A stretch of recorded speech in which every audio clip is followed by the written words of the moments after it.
All right. Good morning, everybody. This is Dr. Rosengren from Body-Based Mindfulness Courses. I want to talk today a little bit about beliefs. How do we change those beliefs? Changing beliefs is something that a lot of people want to work on. It doesn't take long in your healing journey to realize I've got a lot of core negative or dysfunctional or irrational beliefs that hold me back, cause me problems, and so forth.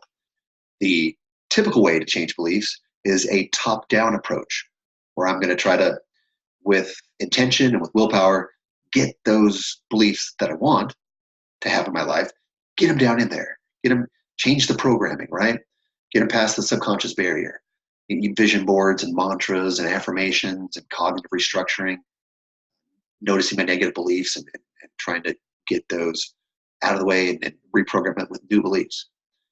The problem with that I've experienced in my life is that it's really hard to do. I mean, you can make a little bit of effort, and it's great to know that these beliefs exist. But I want to talk to you today, instead of about a top-down approach, about a bottom-up approach. Bottom-up approach really is one where it talks about, I have to work on the state of my body and heal some old trauma in order to really get those old beliefs to release so that I can work on putting new beliefs in there. Now, that may kind of sound a little nebulous. So I want to give you an example. I'm going to give you an example of a young child, because a lot of these dysfunctional beliefs happen and form when we're young, before the age of 6 or 7 years old. By the way, interesting factoid here.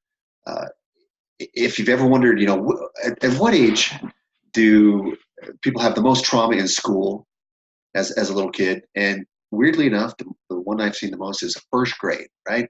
When we're like 6 or 7 years old. I hear that so often. So I want to talk to you today about a first grader. And hypothetically, let's call him Kent, all right? So we have this little kid who gets yelled at by a teacher for something that he didn't do, and he's publicly humiliated.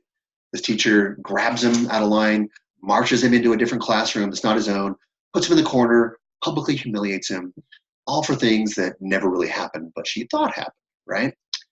And so this highly shameful, embarrassing, emotionally painful circumstance for a young kid happens. And all right, it's me, right?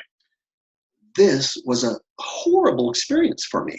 Now, I know it doesn't sound like much now in the big scheme of things. It wasn't physical abuse, it wasn't, being assaulted or anything like that, but it was emotionally very damaging for a sensitive little 6-year-old.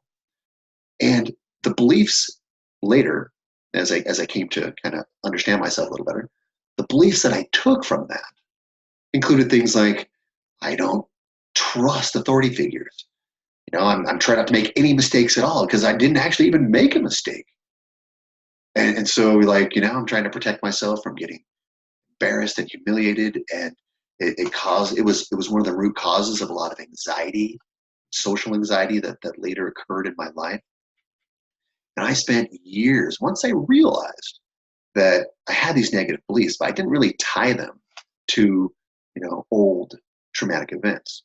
So I spent years and years trying to change the way I believe. I deserve to be, loved. I deserve to not feel anxious. I don't have to be perfect. Lots of different core beliefs can be in there. I'm a worthy person.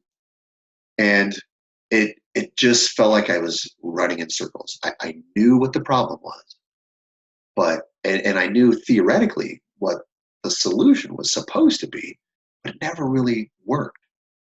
And when those things don't work, a lot of times the information you get is, well, just try harder, right? You're not doing something right. You're not doing your vision board. You're not doing enough mantras. You're not really challenging the negative beliefs well enough or long enough or as many times. It wasn't until I learned how to work with my body and the sensations and the feelings physiologically that happened during that first early trauma that I was able to let some of those beliefs go. Healing those old traumatic fight or flight responses then changed my physiology, which allowed my body to let go of those beliefs. Because I can input new beliefs, But anytime something gets triggered that brings back up that old shame and that old, oh my gosh, I'm looking around. Is somebody going to get me in trouble? Is somebody going to punish me? Is it going to be worse than being publicly humiliated? Those beliefs kind of like just boom, came right back to life as if they'd never gone away at all. So just kind of want to throw that out there that this bottom up approach to changing beliefs can be a really powerful approach. That's one of the things that we talk about and we experience and we work on in the body based mindfulness courses. How do I approach changing beliefs from a completely different perspective than maybe anything I've ever done before? And especially if you've done a lot of belief work with releasing and of some of this top down cognitive work, adding the bottom up approach can be just like that missing element. Really powerful stuff. Thanks, and I'll talk to you later.